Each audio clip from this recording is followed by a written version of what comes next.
2차 종합특검이 SNS에 진술조서 등 특검 내부 자료를 올린 수사관에게 감봉 1개월의 징계 처분을 내렸습니다. 앞서 한 특검보는 수사 상황을 유튜브에 출연해서 설명하는 등 특검 구성원들의 돌발 행동이 꾸준히 논란이 되고 있습니다.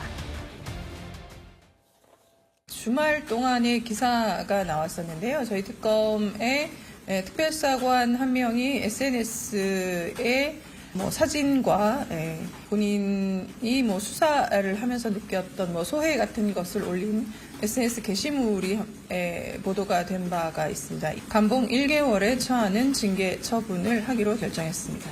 SNS에 대해서는 가급적 자제해 달라는 공지는 이미 나간 바가 있고요. 이번 일을 계기로 해서 한 번 더 강조를 할 생각입니다. 예. 네, 2차 종합특검팀의 수사관으로 일을 하고 있는 한 변호사가 본인의 SNS에 올린 글인데요. 특검과 함께 임명장을 들고 찍은 사진 올렸고 피의자 진술조서에 본인이 날인한 사진을 이렇게 올렸고 사무실 안내 팻말까지 찍어서 올렸습니다. 사실 이게 이렇게 브이로그처럼 외부적으로 알릴 만한 이런 일은 아닌 것 같은데요. 구전욱 변호사님, 법조인으로서 보시기에 이런 거 올린 거 좀 어떻게 느끼셨나요? 왜 올렸을까요? 기본도 안 된 거죠, 저거는. 왜냐면은 제가 이제 한번 얘기한 적도 있는데 저는 원래 SNS를 전혀 안 하거든요. 그 이유가 제가 올리는 거에 의해서 제 사건이 영향을 받을까 봐. 의뢰인에 대해서 내가 어디 있었다 이런 것들이 혹시나 상대방 쪽이 볼까 봐. 저는 그래서 내 맡은 책임에 의해서 내 행실을 좀 바로잡고 되돌아봐야 된다 이런 생각으로 SNS를 안 했었거든요. 예. 전 지금도 이제 개인적인 거 전혀 안 올려요. 근데 지금 저분은 변호사가 갑자기 저 특검 수사관이 됐다가 다시 이제 변호사를 해야 되거든요. 그러니까 지금 한 거 자체가 앞으로 형사사건 전문성이 극대화될 거. 이게 지금 벌써부터 홍보하고 마케팅하는 건데 공적 마인드 없이 저렇게 저거를 자기 타이틀로 삼기 위해서 들어간 사람의 행실이 저런 거구나라는 걸 느낄 수 있죠. 특검이라는 건 굉장히 엄중한 사안을 다뤄야 되고 헌법 질서에서 굉장히 예외적으로 인정되는 것이기 때문에 더더욱이나 자신의 몸을 되돌아보고 행실을 바르게 해야 되거든요. 저게 까딱 넘어가면은 이게 다 범죄가 됩니다. 공무살 비밀 누설, 피의사실 공표, 개인정보보호법 위반 이런 게 되니까 징계를 안 할 수가 없는데 징계를 하는 분 자체도 본인이 유튜브 나가가지고 수사 상황 다 공개하시고 이랬던 거라 가지고 저는 저 특검은 정말 공적인 마인드가 있는지 정말 이 특검 자체가 민주당 정권 들어와가지고 너무 남용되고 있는 게 문제다. 이 특별 검사라 그러잖아요. 우리가 예를 들어서 탑10처럼 항상 하는 정규 방송이 있고 특집 방송이 있잖아요. 그거는 특정한 사안에 대해서 한 번 한시성이 있어야 된다. 그래서 특집이죠. 근데 특별 검사도 마찬가지입니다. 근데 이렇게 한시적으로 모였으면 공적인 책임감이 굉장히 부족해요. 내가 타이틀 얻고 싶어 하고 저 사람 나가가지고 이제 먹고 살 국민 이거를 경력으로 활용하고 싶어 하고 그런 건가요? 그렇죠. 근데 이게 앞에 거랑도 연결되는 게 공소 취소하고 싶다고 주장하시면 기존 시스템대로 검찰 보고 하라 그러면 돼요. 근데 왜 못하냐? 그거는 이 정권에서 쭉 라인 타가지고 나중에 다 수사받아야 되는 상황이 되는데 특검은 한시성이 있기 때문에 이 사건 끝나면 해체됩니다. 그러니까 약간 떴다방 같은 식으로 누구에게 책임을 묻기도 어려워지죠. 그러니까 굳은 일 맡기고서 치워버리기에 너무 좋으니까 특검 제도를 이용하는 게 아닌가. 그러니까 그 특검에 일하는 사람들의 마인드가 굉장히 중요한데 저러고 있다. 그걸 이제 연결돼서 볼 수 있는 거예요. 그러니까 특검에 대해서는 헌법의 예외를 인정하기에 지금 이 정부에선 너무 남용돼가지고 그 의미를 찾을 수 없다. 그리고 특별검사라는 건 살아있는 권력을 지금 수사하기 위해서 제도의 본질이 있는 건데 살아있는 권력에 도움되기 위해서 공소취소 논의한다는 건 제도 자체의 자살입니다. 그러니까 이제 저런 게 필요 없다는 걸 스스로 드러내고 있는 것이죠. 이미 전 정권에 대한 수사를 하는 특검인데요.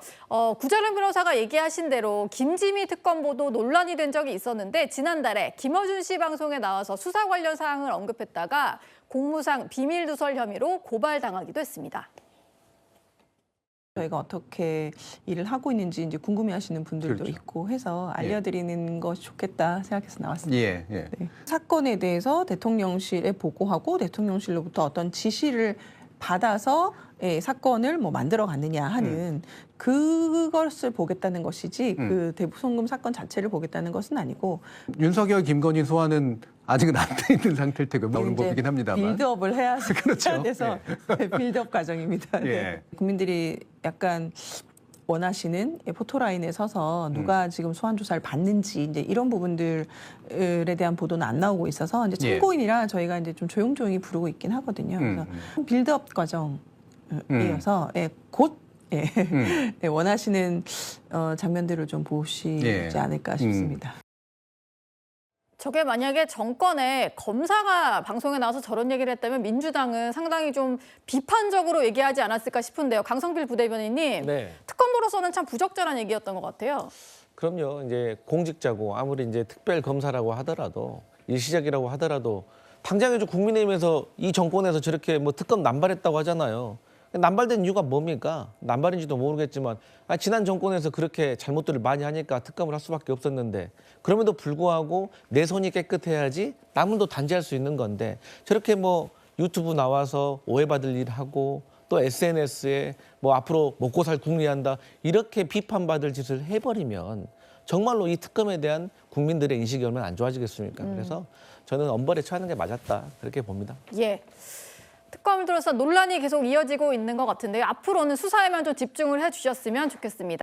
방금 잠깐 보신 대로 특검을 하냐 마냐를 두고 정치권의 최대 공방거리인데 심지어 특검 소속 수사관의 일탈까지 겹치면서 논란입니다. 법조팀 최지연 기자 나와 있습니다. 최 기자, 네. 수사기관에서 진술한 조서가 SNS에 공개되는 건 상상하기 좀 힘든 일 같은데요? 맞습니다. 사실 이 종합특검, 2차 종합특검 안에 속해 있는 특별수사관이 그제 올렸던 글이 문제가 된 건데 하나하나 꼬집어보면 이렇습니다. 예. 임명장을 준 권창형 특별검사와 찍은 사진도 있고요. 자신의 이름이 쓰여있는 사무실 현판 사진도 있는데 예. 문제가 되는 부분은 이중 진술자와 특별수사관의 도장이 찍혀있는 진술조서 사진도 함께 포함이 되어 있었다는 겁니다. 저거네요? 예, 그렇습니다. 특히 2차 종합특검은요. 수사가 현재 진행 중입니다. 예. 자세히 보면은 이 진술조서 작성 날짜도 보이거든요. 이런 점은 사실 진술자를 특정할 수도 있는 대목이기 때문에 수사의 성패는 물론 수사의 기밀성은 가장 기본적인 것인데 기강회의 문제가 제기되고 있는 것입니다. 저 특검 수사관이 저런 행동을 한 데는 뭔가 본인 개인적인 의도도 있는 거 아니에요? 저도 개인적으로 궁금해서 이 부분을 과거에는 특검 소속이었다가 지금은 변호사를 하고 있는 전직 특검 관계자들에게 물어봤습니다. 예. 조심스럽게 변호사 시장의 이 차별성을 꼽았습니다. 무슨 차별성이요? 말이냐? 예. 명함에 눈에 띄는 이력이 한 줄 남을 수 있다는 겁니다. 아하. 사실 변호사는 피의자의 방어권을 위한 업무에 치중한 경우가 많지만 예. 특검에 속할 경우에는요. 압수수색 영장 집행 과정부터 구속영장, 기소 여부, 더 나아가 이 공소 유지 과정까지 경험해 볼 수 있죠. 예. 특검 파견이 끝나더라도 이 수사 과정 전반에 대한 대응력을 갖췄다고 홍보를 하면은 의뢰인 입장에서는 해당 이력이 좀 더 눈길이 갈 수밖에 없는 아하, 부분인 겁니다. 예. 실제로 전직 특검 관계자 중에는 특검의 수사 기간은 짧은데 이 기간 동안 어떻게 수사 절차가 이루어졌는지 그리고 어떤 식으로 수사할지 나는 경험했다 이런 식으로 자신을 어필하는 경우도 있었다고 이해가 합니다. 됐어요. 네. 이번 종합특검이 그런데 이런 논란이 처음도 아니잖아요. 사실 몇 차례 유사한 일이 있었죠. 공보관 업무를 맡고 있는 김지미 특검보가 지난달 특정 정치 성향 유튜브 채널에 출연해서 예. 이 수사 관련 사항을 언급했었던 건데 당시 윤석열 전 대통령 등 주요 피의자 출석 조사 가능성에 대한 질문에 곧 원하는 장면을 보지 않을까 싶다 이런 발언을 하면서 맞아요. 기억이 납니다. 예, 예. 맞습니다. 당시 이런 공정성이나 뭐 중립성 논란이 제기됐었고요. 종합특검이 맡고 있는 수사 부분 중에 쌍방울 대북 송금 조작 기소 의혹 수사 이 부분도 있는데 이 예. 부분의 수사 담당자도 한 차례 바뀌었었습니다. 예. 이 부분도 애초 사건을 맡았던 권영빈 특검보가 이 과거 대북 송금 사건의 핵심 관련자들을 변호한 사실이 드러나면서 논란이 되기도 했었고요. 최근에는 권창형 특별검사도 지난달 최강욱 전 더불어민주당 의원을 만나서 예. 계엄을 뿌리 뽑으려면 특별 합동수사본부를 예. 3년은 해야 될 것 같다 이런 식으로 말한 걸로 알려지면서 논란이 일었습니다. 법조계에서는 이런 행동이 가져올 가장 큰 파장이 예. 정작 수사 결과가 나오더라도 이런 공정성 측면에서 신뢰를 잃을 것이다라 이런 진단을 내놓기도 했습니다. 그렇겠죠. 네.